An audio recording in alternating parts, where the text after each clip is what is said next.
Welcome back, everybody. Happy end of summer. But really, what's there to be happy about after Justin Trudeau's recent cabinet retreat? What changed? Remember at the beginning of the summer, after the people of St. Paul's voted against Justin Trudeau's proposed 61-cent a litre carbon tax, voted against him doubling housing costs and driving 2 million people to the food bank, voted against the crime and chaos he has caused. All the PMO staffers called you in the media and said there would be heads rolling, that they would fire ministers. They called the Globe and Mail and said incompetent and discredited Chrystia Freeland would lose her job to Mark Carney, or at least to someone who knew how to work a calculator. And then that there would be other changes. Maybe even the Prime Minister would step aside to make way and to try and bury the disastrous NDP Liberal record and put a fresh coat of paint on the broken down Liberal car. Well, what did we learn at this expensive Liberal retreat in Halifax? We learned that nothing will change.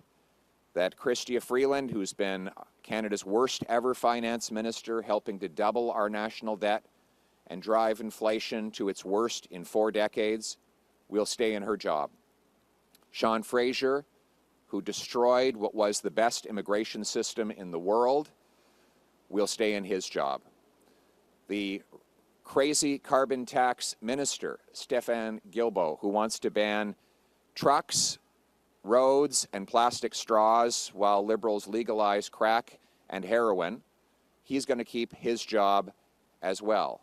The disastrous justice minister, who's helped give Canada a 50% increase in violent crime and a 120% increase in gun crime, he will keep his job.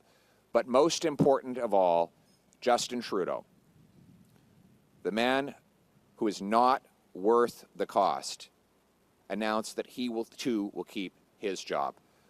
Canadians cannot afford another painful, costly, chaotic, and corrupt year of Justin Trudeau.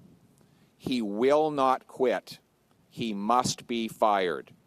His ego, arrogance, and incompetence will always have him putting himself ahead of Canadians. He would rather Justin Trudeau would rather force an entire generation to go without homes, 2 million people to go to food banks, 25% of kids to go to school hungry. That he would rather that continue to be the case than to give up power. He will not quit. He must be fired. And the person to do it is Jagmeet Singh. Singh sold out workers to sign on to this costly coalition. He has voted to hike the carbon tax to 61 cents a litre, for policies to double housing costs, and to tax food. Now, why did he do it? He told us that if he became part of the government, he'd bring down food prices. That was one of his promises. Did he succeed? Well, you don't actually have to ask me if he succeeded. Ask him. This is what he said about food prices last week. When you go into the grocery store and you're buying your groceries, you're spending more than ever before, and you're leaving with less than ever before. Again, that is after 2 years of Jagmeet Singh joining the Liberal government. So what's clear is that Singh did not join to bring down grocery prices or housing costs, both of which have skyrocketed since he joined this coalition. He joined to keep Trudeau in power so that he could get his pension.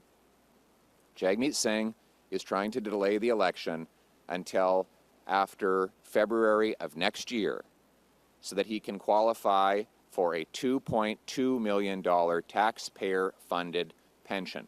That's why Canadians are calling him SelloutSingh.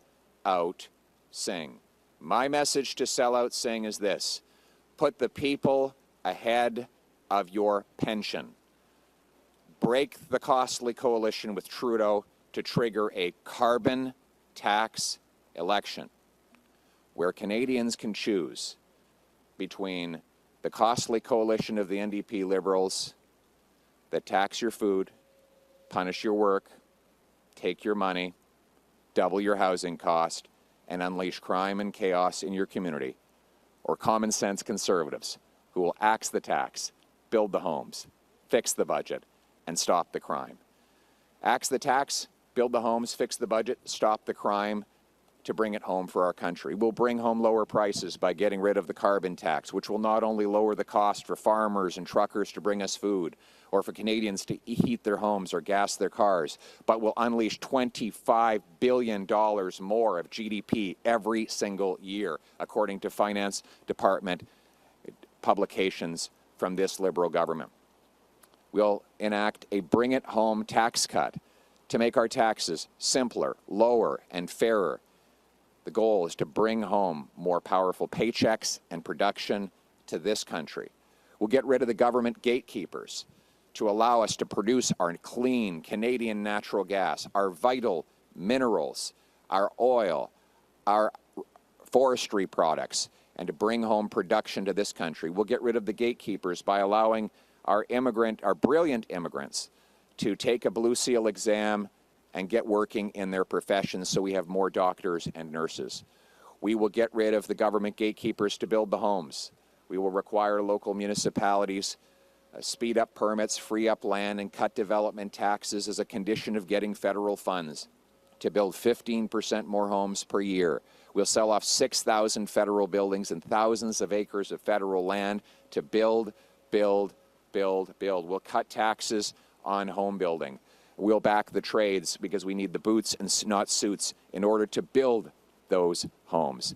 We will build those homes in safe neighborhoods with jail and not bail for repeat violent offenders, with treatment, not decriminalized and subsidized hard drugs, and by securing our borders to keep criminals, terrorists, drugs, and guns out while we bring, and at the same times, we will ensure that our stolen cars do not leave our ports as they do right now. We will get that money by canceling the ridiculous gun grab and respecting the rights of our law-abiding, licensed, trained, and tested hunters and sports shooters. We will also secure our borders to make sure that never again do accused ISIS terrorists get into our country and become citizens of Canada, even after the existence of a video apparently showing that same terrorist mutilating a human body on a crucifix during the ISIS war of over a decade ago. These are the kinds of disastrous mistakes, radical approaches of the Liberal government that must end so that we can replace their costly incompetence with our common sense.